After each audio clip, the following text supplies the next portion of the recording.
The gravel was still singing under my tires when I saw her, a flash of neon pink and rigid posture, standing right in the middle of my driveway, like she'd been planted there by a spiteful god.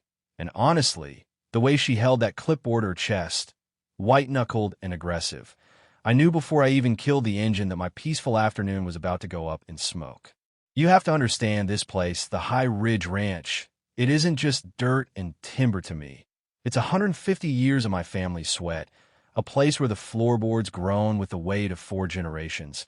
And I just bury my Uncle Silas, the kind of man who'd give you the shirt off his back, but would shoot a trespasser without blinking. So my nerves were already frayed thin when I stepped out of my dusty Ford and met the coldest pair of blue eyes I'd ever seen. She didn't even wait for me to close the door before she started barking, her voice like a jagged piece of glass scraping across a plate, telling me I couldn't and oppose. T parked there because it was quote, non-designated transit zone, quote, and that my truck was an eyesore that violated the aesthetic integrity of the Clearwater Creek community, which was news to me since the nearest neighbor was a mile down the road, and the only, quote, community, quote, I'd ever known out here was the herd of Black Angus, grazing in the north pasture. I just stood there for a second, adjusting my cap and feeling the heat of the Montana sun on my neck, trying to process the sheer, unadulterated gall of this woman, who I later learned was Brenda Vance, the self-appointed queen bee of the local homeowners association, a woman who looked like she'd never stepped foot in actual mud in her entire life. I told her as politely as a man with a heavy heart can, that she was standing on private property that had belonged to the Jennings family since the 1870s, but she just let out this sharp, condescending little laugh that made my blood start to simmer, flipping through her clipboard and telling me that as of last Tuesday, the HOA board had voted for quote, protective annexation, quote, of the surrounding acreage to ensure the quote, visual continuity, quote, of their new luxury subdivision. I looked her dead in the eye and told her she couldn't and oppose. Just vote to steal a man's heritage, but she just smirked, that thin-lipped, bureaucratic smile that people use when they think they've already won, and told me that my quote, quaint little barn, quote, was a structural violation and that I'd be receiving a fine for the quote, unauthorized livestock, quote, by the end of the week. Now, I could have told her right then and there who I was. I could have mentioned the fact that I'd spent the last 6 months in the state capitol signing bills and navigating the shark-infested waters of the governor's office. But there was something about the way she looked at my mud-caked boots with such utter, dismissive contempt that made me keep my mouth shut, because I wanted to see exactly how deep of a hole Brenda Vance was willing to dig for herself. She stomped back to her white SUV, the kind that's never seen a dirt road until today, leaving behind a scent of expensive perfume and pure, concentrated malice. And as I watched her dust cloud disappear, I realized that my quiet retreat into the mountains was about to become a battlefield, and Brenda had no idea she'd just declared war on the one man in the state who could actually push back. The next morning, the quote, battle, quote, arrived in the form of a thick manila envelope tucked into my gate, filled with citations for everything from, quote, excessive grass height, quote, to, quote, improper fencing materials, quote. And as I sat on my porch drinking a cup of coffee that tasted like battery acid, I realized Brenda wasn't oppose. Just some overzealous neighbor. She was a predator, a woman who used the fine print of HOA bylaws like a garrote to choke people out of their land.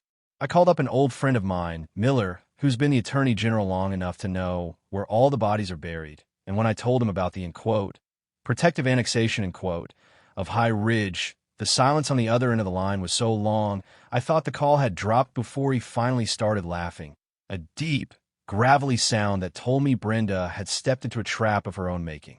Miller told me that Brenda had been on his radar for months, that there were rumors of her, quote, beautification projects, quote, being little more than a front for a land grab scheme where she'd tank property values with fines and then have a shell company sweep in to buy the lots for pennies on the dollar. But she was smart, she was insulated, and she always had her paperwork in order, or so she thought.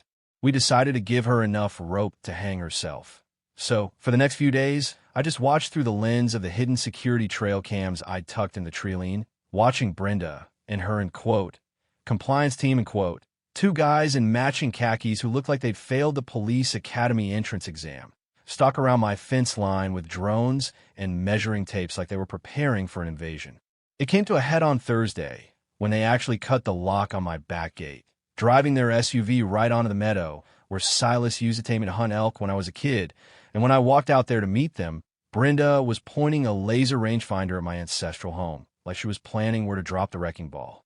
She looked at me with this triumphant glint in her eyes, telling me that because I hadn't and oppos, T paid the initial compliance fees, the HOA had placed a lien on the property, and that they were authorized to begin, site preparation, for a new community park. But I just leaned against the fence and asked her if she'd ever actually read the state statutes on sovereign land titles and historic homestead exemptions. She told me she didn't oppos, T care about, cowboy law, and that I was just a, glorified squatter, who was standing in the way of progress, but her face went from pale to ghostly white when a black Suburban with state plates pulled up behind her SUV and two men in suits stepped out, one of them carrying a briefcase and the other looking very much like the kind of guy who carries a badge for a living. I saw the moment the gears started turning in her head, the moment she realized the, squatter, in the dusty Ford was the same man she'd seen on the nightly news every night for the last year. And for the first time since we'd met, Brenda Vance ran out of words, her clipboard trembling in her hand, as my chief of staff stepped forward and handed her a temporary restraining order signed by a circuit judge. But Brenda, as I quickly learned, wasn't oppos. T the type to go down without a fight. She was the type to double down on a losing hand. And within 24 hours, a local news blog, one of those pay-to-play sites that trades in gossip and character assassination, published a, whistleblower, report claiming I was using my office to bully a local community organization over a private land dispute. It was a calculated move, an attempt to turn public opinion against me before the real truth could come out. But Brenda didn't oppos. T realized I'd spent the last 3 nights sitting in the ranch's small office, going through Uncle Silas's old ledgers and comparing them to the county's digital records, and what I found was much darker than just an overreaching HOA president. I found a pattern of, disappeared, homeowners, mostly elderly folks or people who didn't oppos. T had the resources to fight back, whose properties had all been annexed by Brenda's board and then sold to a developer named Garrison Thorne, a man who coincidentally had donated a massive sum to Brenda's failed run for the state legislature a few years back. One of those people was an old woman named Martha who lived in a small cottage on the edge of the creek. She'd been forced out after Brenda's team, found, a toxic mold infestation that the county health department had no record of. And when I went to visit Martha in the small apartment she'd been relegated to, the look of brokenness in her eyes was enough to turn my heart into a piece of flint. Martha told me how they'd shown up at her door in the middle of the night, how they'd threatened her with, emergency demolition fees, if she didn't oppos. T signed the transfer papers, and how she felt like she was being hunted in her own neighborhood. And as I listened to her voice crack, I knew that this wasn't oppos. T just about my ranch anymore. It was about a predatory system that Brenda had built to feast on the vulnerable. We spent the next week building the case, not as a political maneuver, but as a criminal investigation, using the state's racketeering statutes to pull back the curtain on the, Clearwater Creek Development Group, And the deeper we dug, the more the stench of corruption became unbearable, revealing a web of kickbacks, falsified inspections, and systematic extortion that reached all the way into the county zoning office. The final showdown didn't oppos. T happened in a courtroom. It happened at the Clearwater Creek Community Center during their annual, vision meeting, a gala event where Brenda was expected to announce the, expansion, of the neighborhood into the High Ridge territory. And when I walked through those double doors, not in my ranch clothes, but in the suit I wore to give the State of the State address, the silence that fell over the room was so thick you could have cut it with a knife. Brenda was on stage, looking radiant in a silk dress, but when she saw me, her glass of champagne slipped from her fingers and shattered on the floor, the sound echoing like a gunshot in the quiet hall, and I didn't oppos. T say a word. I just stepped aside as the state police moved in with the warrants. They arrested her right there in front of the neighbors she'd been terrorizing, along with Garrison Thorne and 2 members of the zoning board. And as the handcuffs clicked shut around Brenda's wrists, she finally looked at me, not with contempt, but with a raw, naked fear that told me she finally understood the weight of what she'd done. The end quote, vision meeting end quote, turned into a town hall of a different sort, with people standing up one by one to tell their stories of how the HOA had squeezed them, how they felt helpless and alone. And as I stood there listening, I realized that the real power of the office I held wasn't in Oppo's T in the bills I signed, but in the ability to give a voice back to people like Martha.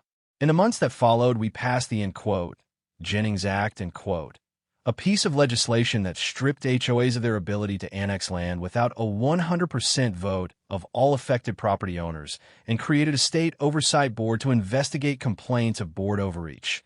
And while the High Ridge Ranch is quiet again, the echoes of that fight still linger in the way I look at my fence line every morning. I still see Brenda's face sometimes when I close my eyes, that look of utter shock when she realized she wasn't in Oppo's T, the most powerful person in the room, and it serves as a reminder that the land doesn't end Oppo's T belong to the people with the loudest voices or the fanciest clipboards. It belongs to those who are willing to stand up and protect it for the next generation. But here's the thing that still keeps me up at night, the thing I want you to really think about, because while Brenda is sitting in a cell and the laws have changed, the hunger for that kind of control, that petty bureaucratic tyranny, it doesn't in Oppo's T just go away. It just looks for a new way to hide a new, end quote, beautification project, end quote, to mask a land grab.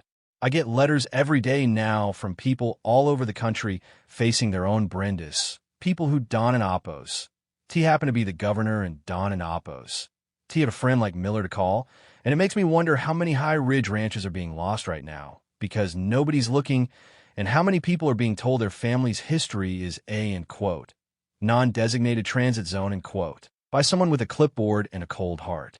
So I'm curious, and I really want to hear from you down in the comments. Have you ever had to deal with a, end quote, power-hungry, end quote, neighbor or a board that thought they owned more than just the streetlights? Or do you think there's a place for these kinds of associations to keep property values up, even if it means some people get caught in the gears? Is it ever, end quote, right, end quote, to prioritize the look of a community over the rights of an individual? Or is the whole system just a ticking time bomb for this kind of abuse? I've told you my story, and I've got the scars to prove it, but I have a feeling some of you out there have stories that would make mine look like a walk in the park. So let's talk about it, because the only way to keep the Brendas of the world at bay is to keep the light shining on them.